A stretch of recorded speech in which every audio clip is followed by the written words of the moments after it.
नाजरीन, आज का हमारा इन्वान है मुसव्वते बतौर मुसम्मते किस तरह इस्तेमाल होते हैं। मुसव्वते हमारे पास जो है अलीफ है, वाव है, छोटी है, बड़ी है। इंग्लिश में जिस तरह हमारे पास वावल हरूफ होते हैं, इस तरीके से उर्दू में हमारे पास मुसव्वते होते हैं। मुसव्वते को हम हुरूफ इल्लत भी बोलते हैं। अब वावल के अलावा जिस तरह इंग्लिश में हमारे पास बाकी जो रह जाते हैं कॉन्सोनेंट होते हैं, इसी तरीके से उर्दू में हमारे पास मुसव्वते अलीफ वाव, छोटी है, बड़ी है, ये हमारे पास इस तरीके से वावल का काम करते हैं। तो बाकी जो हमारे पास अलीफ से ये तक जो हुरूफ तहज्जी हैं उनको हम बोलते हैं मुसम्मते या हुरूफ सही। आज हम मुसव्वते बतौर मुसम्मते लिखने की कुछ मिसालें लेंगे। एक मैं ले लेता हूँ, इधर हमारे पास एक लफ्ज है, एक मैं लिख लेता हूँ, इधर अम्मी लिख लेता हूँ। अब मैंने ये अम्मी लिखा, इसमें आप देखें अलीफ हमारे पास इधर मुसव्वते में आता है, लेकिन इधर देखें अगर आप इसमें अलीफ की आवाज आ रही है, अलीफ की आवाज आ रही है, तो इधर ये मुसव्वते के तौर पे नहीं यूज हो रहा, इधर ये मुसव्वता बतौर मुसम्मता यूज हो रहा है। अब देखें आगे मीम छोटी है, मी, तो इधर छोटी ये की आवाज नहीं आ रही है, ये मीम को एक सिमत दे रहा है, अम्मी। तो जो ये है, ये तो बतौर मुसव्वता यूज हो रहा है, ये जो है बतौर मुसव्वता यूज हो रहा है, जबकि अलीफ बतौर मुसम्मता यूज हो रहा है। कुछ और मैं लिख लेता हूं,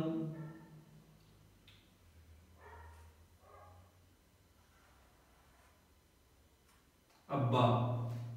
अब्बा में अब अगर आप देखें अलीफ बे अब, अलीफ की आवाज इधर आ रही है, तो ये मुसव्वता नहीं होगा, ये बतौर मुसम्मता यूज होगा। अलीफ बे अब, बे अलीफ बा, जो ये आखिर में अलीफ आ रहा है, ये बतौर मुसव्वता यूज होगा, क्योंकि ये बे को एक सिमत दे रहा है, बे अलीफ बा, इसकी अपनी आवाज नहीं आ रही, तो ये आखिर वाला अलीफ है बतौर मुसव्वता यूज हो रहा है, जबकि शुरू वाला अलीफ बतौर मुसम्मता यूज हो रहा है।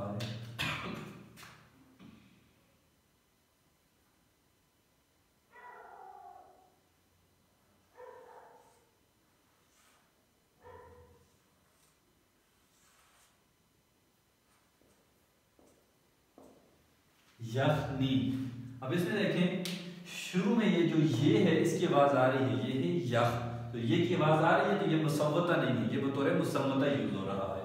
आगे देखें नून छोटी है, नी, इधर ये की अपनी आवाज नहीं आ रही, ये नून को सिमत एक दे रहा है, तो नून छोटी है, नी, तो इधर जो ये है, ये बतौर मुसम्मता हमारे पास, ये बतौर मुसव्वता हमारे पास यूज हो रहा है। जो ये शुरू वाला है, ये हमारे पास बतौर मुसम्मता इस्तेमाल होगा, जबकि आखिर वाला ये बतौर मुसव्वता इस्तेमाल होगा। एक और मैं इसकी मिसाल ले लेता हूं, इधर मैं लिख लेता हूं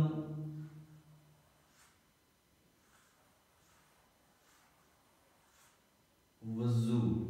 अभी देखें वजू में शुरू में हमारे पास आ रहा है वाव, तो वाव की आवाज आ रही है, तो इसका मतलब ये है कि ये बतौर मुसम्मता इस्तेमाल होगा, क्योंकि इसकी अपनी आवाज आ रही है। आखिर में जो वाव है, ये ज़ात को एक सिमत दे रहा है, ज़ात को जू, तो इधर ज़ात की आवाज आ रही है, वाव की नहीं आ रही, तो ये जो वाव है इधर, ये बतौर मुसव्वता यूज हो रहा है। शुरू वाला बतौर मुसम्मता, जबकि आखिर वाला बतौर मुसव्वता यूज हो रहा है। उम्मीद है आपको मुसव्वते और मुसम्मते में पहचान होगी।